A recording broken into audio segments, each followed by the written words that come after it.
인천 미추홀구를 찾아서 현장 상황을 점검하겠습니다. 사흘 연속 7,000명대 확진자가 발생한 가운데 60대 이상 고령층이 35%가량을 차지하면서 의료 대응 여력이 빠르게 소진되고 있습니다. 정부가 총력을 다하고 민간이 자발적으로 협력하고 국민께서 스스로 방역에 협조해 주시지 않는다면 총체적 위기로 빠져들 수밖에 없는 그런 급박한 상황입니다. 먼저 발빠른 백신 접종이 최우선 과제입니다. 이를 위해 정부는 전문가 의견을 토대로 18세 이상 성인은 기본 접종 후 3개월이 지나면 누구나 3차 추가 접종을 가능하도록 접종 간격을 단축하기로 결정을 했습니다. 기본 접종 후 3개월이 지난 후 추가 접종을 가능하도록 접종 간격을 단축하기로 결정했습니다. 고령층을 포함하여 3차 접종 시기가 도래한 국민 여러분의 적극적 참여를 요청드립니다. 이 부분은 이 전문가위원회의 결정을 거쳤다는 말씀을 올립니다.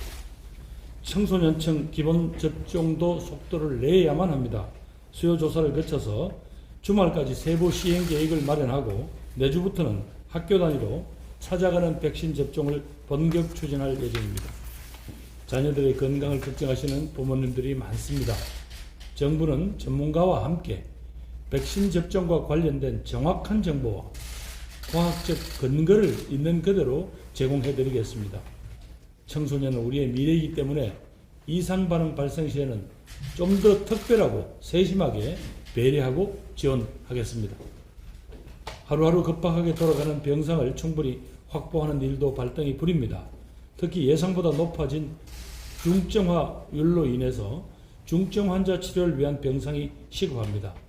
현재까지 내린 3차례의 행정명령을 차질 없이 이행하는 한편 오늘은 비수도권의 종합병원에 대해서도 추가 행정명령을 내려 1,700여 개의 병상을 확보하고자 합니다.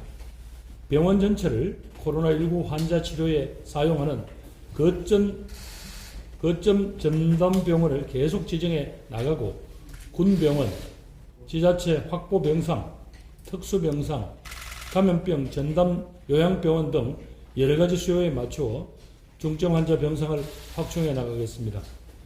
추가 행정명령과 거점 전담병원 지정만으로도 5,000병상 이상을 확보할 것으로 기대합니다. 어제 저는 의료 대응의 천병 역할을 맡고 있는 보건소를 방문했습니다.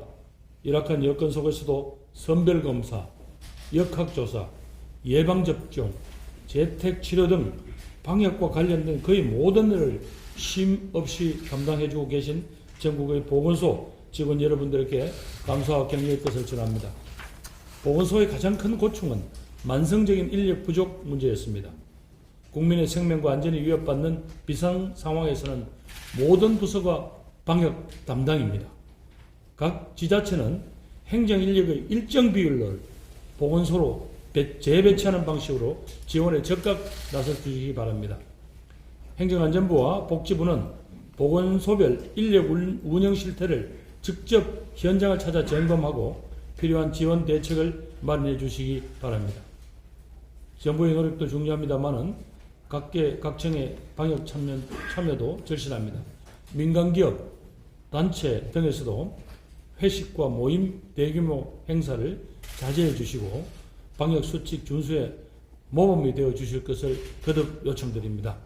특히 기업들은 연말연시 기간에 재택근무, 유연근무 등을 활용해서 접촉과 모임을 최소화해 주실 것을 다시 한번 부탁드립니다. 이번 주부터 방역 강화 조치가 시행되고 있습니다만 좀처럼 그 효과가 가시화되지 못하고 있습니다. 이런 시일 내에 우리 공동체가 처한 이 위기 국면에 반전이 어렵다고 판단될 경우에는 정부는 강력한 사회적 거리두기 등을 포함한 특단의 방역 대책을 결정할 수밖에 없음을 거듭 말씀드립니다. 감사합니다.